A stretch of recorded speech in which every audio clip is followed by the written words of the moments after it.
Welcome to the final Tech Sunday Funday of the year. It's been a hell of a year for technology. We've seen the rise of generative AI in the form of ChatGPT, DALL-E, and Gemini, and we've only just scratched the surface. We've also seen a surge in popularity for portable games consoles like the Steam Deck OLED or the Asus ROG Ally, and even more. Anyway, without further ado, let's kick off the week with the latest products. Microsoft's AI efforts over the last year have been admirable, with the company releasing their AI companion, Copilot, which integrates across their services and products, including their Office suite. Now, the Copilot experience is available on Android as a free app.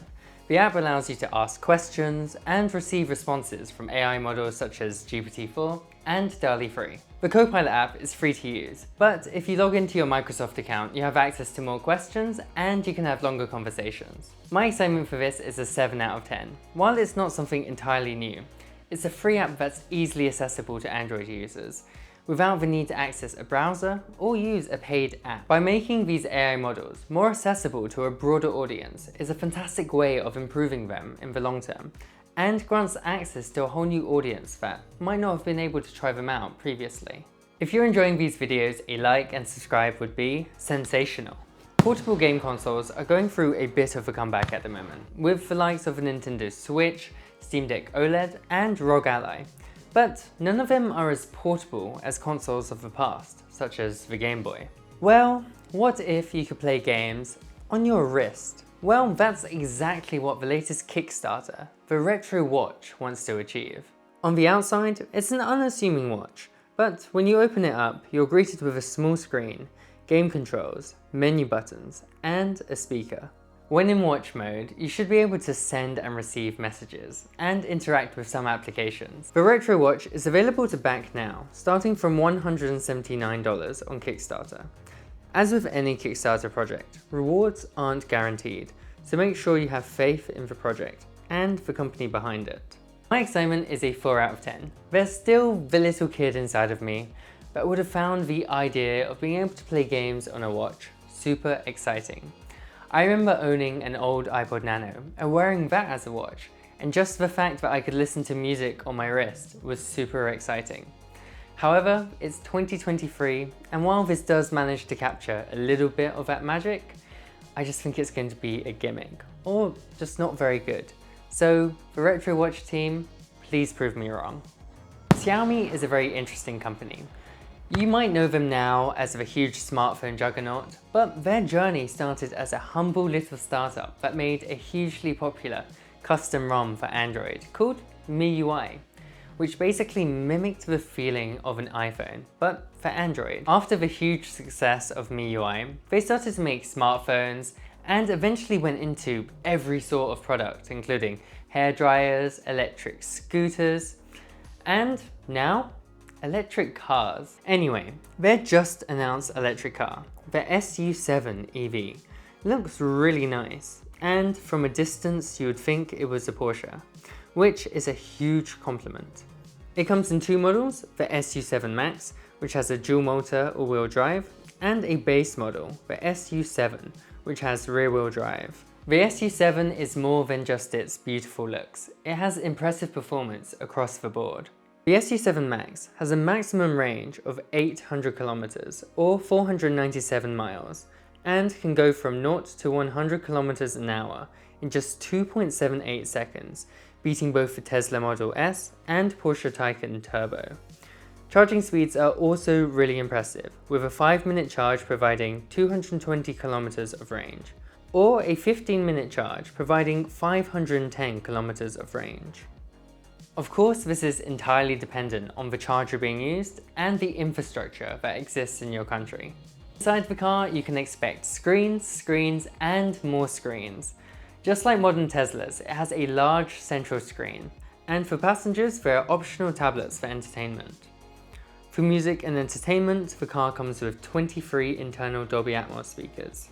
Who knew cars were becoming on-the-go cinemas? Despite all the screens, thankfully the SU7 retains some physical buttons for controlling things like climate control.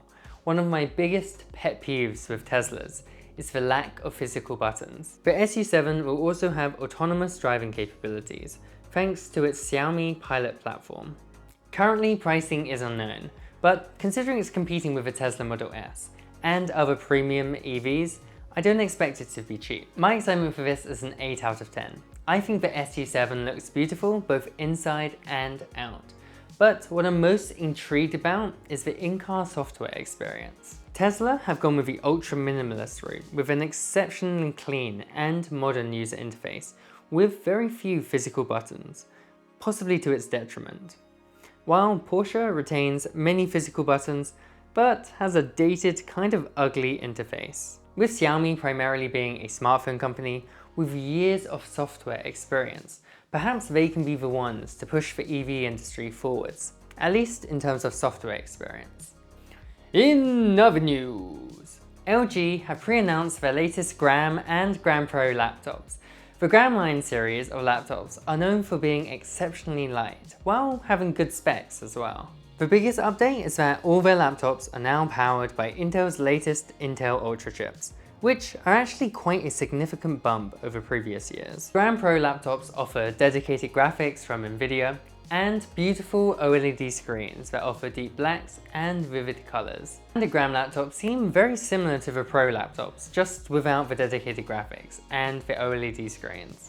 The actual announcement of the LG Gram laptops will be in a few weeks, where we'll find out pricing and availability. So tune in then and I'll provide full coverage on them. LG sure does like to pre-announce stuff early. Just announce it when it's ready.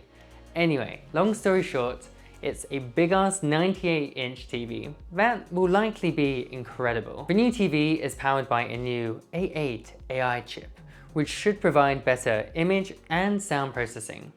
Additionally, WebOS, LG's TV software, is getting a major refresh. Again, this is just a pre-announcement, so more details should come out in a few weeks, so stay tuned for that.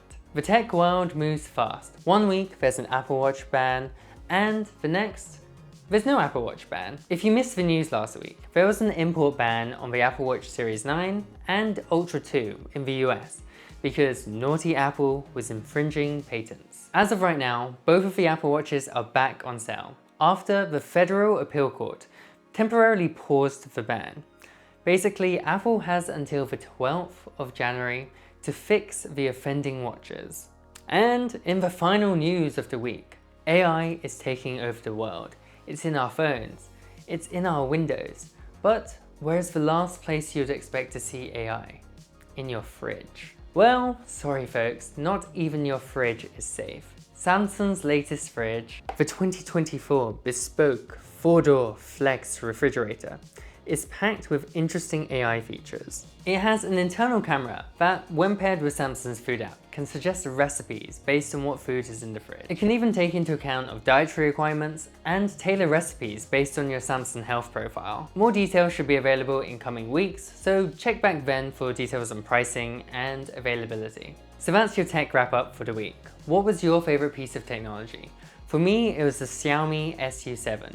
It looks like a compelling and beautiful EV from Xiaomi, both inside and out. So as the year comes to a close, I want to thank everyone who's tuned into my channel this year. It's really meant the world to me. Have a really wonderful new year, and I'll see you in 2024.